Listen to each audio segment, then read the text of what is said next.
Здравейте! Днес искам да ви демонстрирам една кръгова тренировка, бърза за цяло тяло, но открито. Само ще ви трябват едни лостове. Правим 4 упражнения с минимална почивка между упражненията. След като приключим първия кръг, почиваме 1-2 минути и така от 3 до 5 кръга трябва да направим. Сега няма да заснемам цялото видео, но ще ви покажа първия кръг, за да ви стане ясно как се изпълняват упражненията. Първото упражнение са лицеви опори, 10 повторения, всичко с много добра техника. Едно.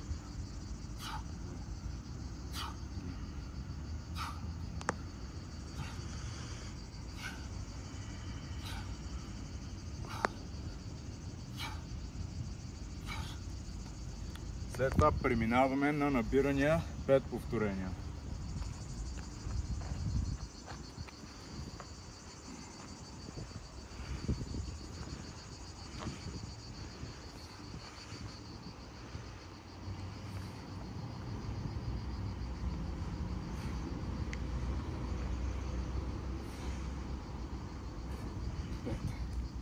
После ще правим кофички на пейка.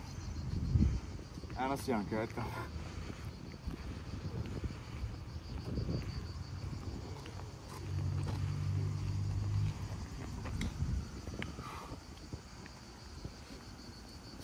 Десет повторения.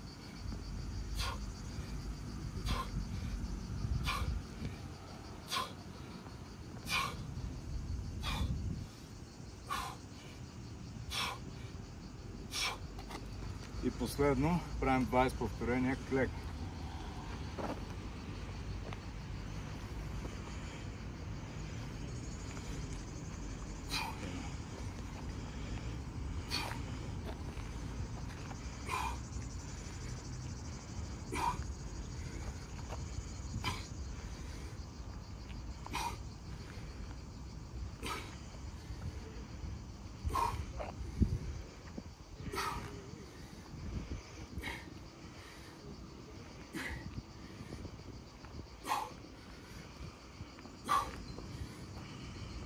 Малко изгубях броя, май 14.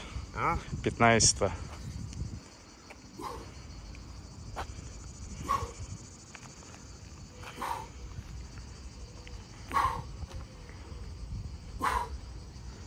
Чуваме 1-2 минути. Това беше един кръг.